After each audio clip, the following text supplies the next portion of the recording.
Hello and welcome. Today we're talking Infiniti VQ or Nissan 35. So this is a 3.5 liter older displacement. The issue I had is a combination of few aspects. So if you watch all the way through, hopefully it will be helpful to you. And I will drop a couple useful links down in the description. So how did everything begin? My son has an Infiniti G35 S. Came one of the days home and had a misfire. After the diagnostic, I found that it was in the cylinder number 2. I replaced the coil, pulled it out of my Infiniti G35X. So I pulled it out of there, put it in his G35S, and it was the OEM coil. The issue disappeared. So then I bought an aftermarket, but it did say OE replacement set of the coils, and I put it in my Infiniti G35X. But on top of that, the battery died. So I replaced the battery in my G35X, and now I have an aftermarket coil in it. So you're feeling, right, the recipe is not that good. Started the car after it's been sitting for about 3 weeks, and it was making funny noise. It was coming from the right side or the driver's side of the car, and it was sort of a little bit of a clunky metal noise. At first I'm like, wow, something happened to driver's side head. Thankfully not. After listening for a while, I did notice it was coming from somewhere up here. As you know, this engine has 2 air collectors with separate valves. After listening closely to the engine on top of the metal clunking noise, I heard that there is some sort of a puffing noise as well. Pulled out both filters from each side. They were not clean, they're clean now. And noticed that this side, the driver's side, was not working as smoothly and continuously as the passenger side.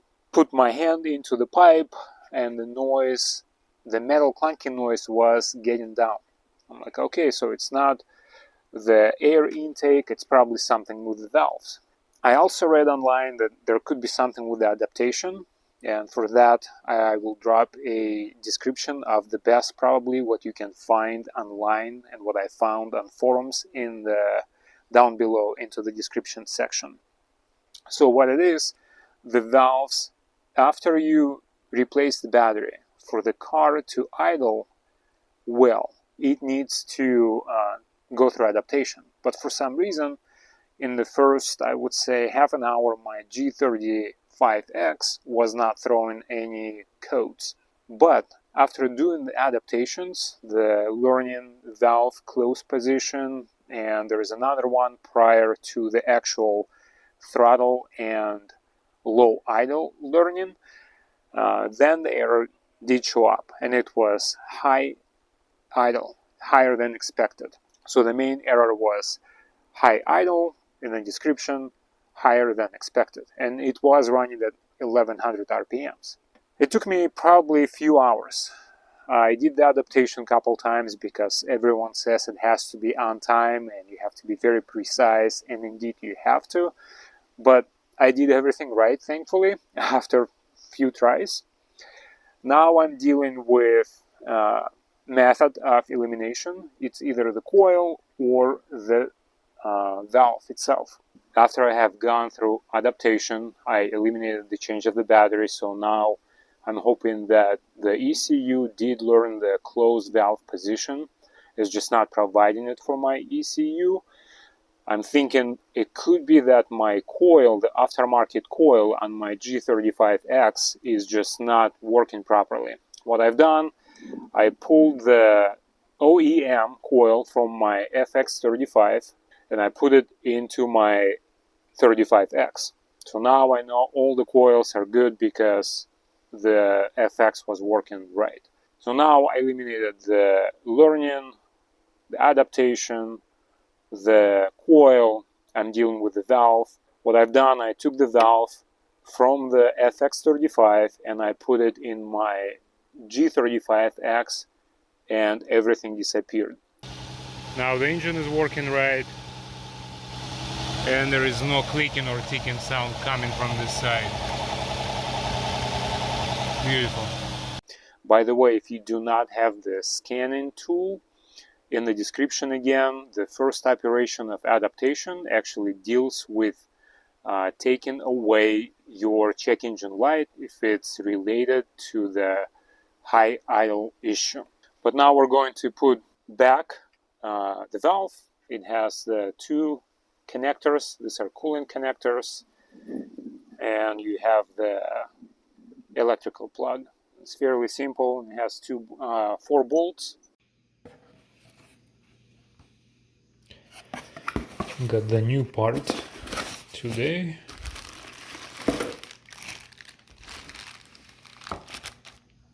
That's the old one from the Infiniti FX35.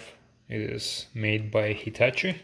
And this one I got no name. It was significantly less expensive than buying the one from Hitachi.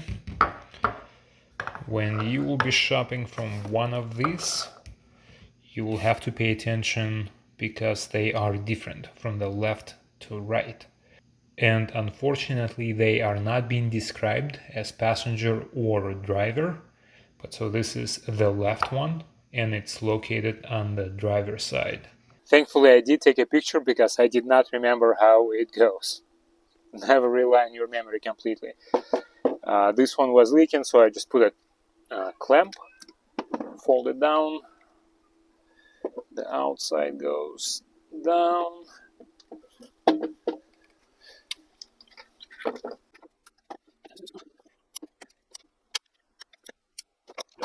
Just to double check. So the outside goes down. It's easier to plug everything before you set it in place. Here's my electrical connector. This one is here. All right.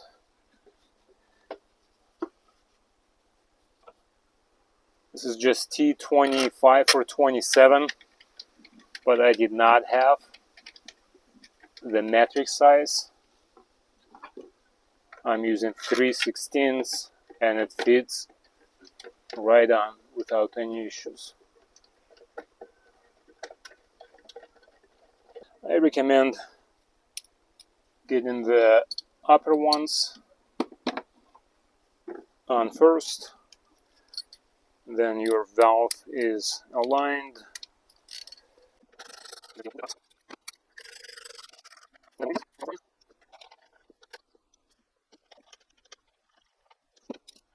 I'm not sure what the torque specification is here. I just go gently but firmly.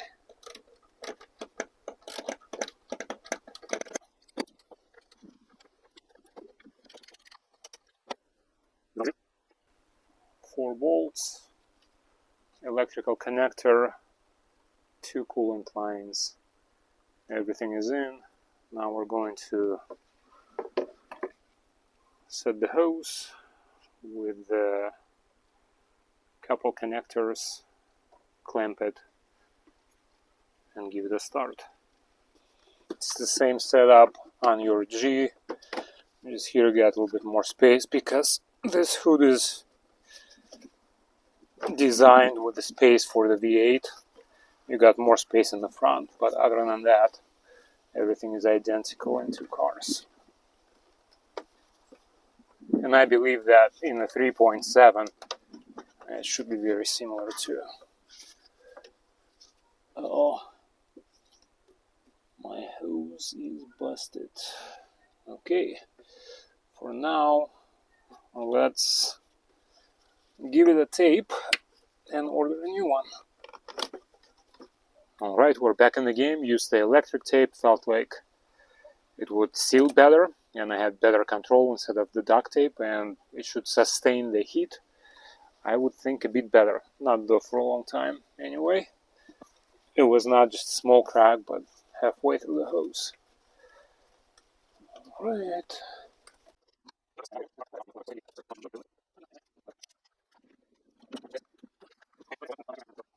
So here is what we just did.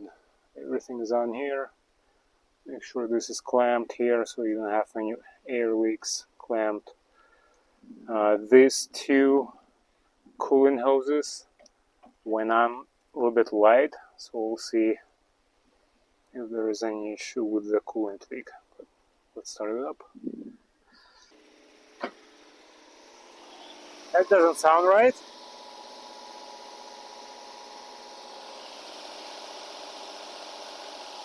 Oh, that's because I did not connect the coil. That's why.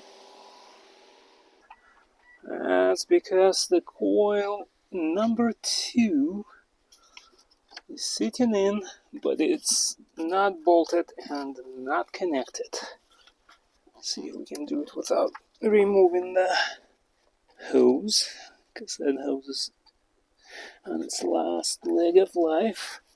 Thankfully, the check engine hasn't popped, which is good. And so even though it seems like, oh, you check everything, but there's always something to go left or south. Okay, come on. Come on. Give it to us. No? Bummer.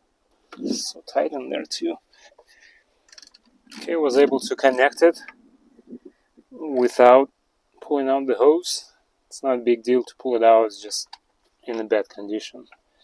With removing the oil cap, it was easier. Okay, so now we're plugged in, bolted in the coil. Now let's give it another go. That's much better. Very smooth. Now we just need to wait for it to warm up and the RPMs to drop below 11 or 1200. So it should be below 1000, closer to like 850. But so far so good. Let's put the cover on. Although I do want to clean it in there. Looks like the valve cover gasket is sitting on this side. That's going to be the next project. Probably replace both of them. The RPMs are dropping.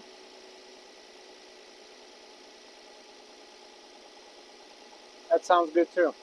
We're down below 1000, I believe. Yeah, 900. Good. So there you have it. Aftermarket, we'll see how long it will work. I'll keep you updated. If it goes south, at what mileage, how many miles it will work for. But so far, so I got an aftermarket, not OEM, but OE, actual valve. And one of the coils on my G35X is also aftermarket. This is OEM. Those are OE. So we'll see how long both of them will serve us. After warming up, the RPMs did drop below 900. I would say closer to like 860, 870, but it's still not the full working temperature. We're in good shape. The valve is working and it's not throwing any codes. I did not have to recode or readjust anything. There is no readaptation with the new valve being installed. I will keep you updated, like I told you, on the valve and the aftermarket valve and aftermarket coils. So while I'm in here, I decided to give it a little bath because the oil dust is just everywhere and everything is greasy and not very pleasant to touch. Give it a little degreaser spray and I know she will feel better. But that's what we think, right? It feels that way when we wash a car. It just seems to be running and driving better. Right, little Infiniti?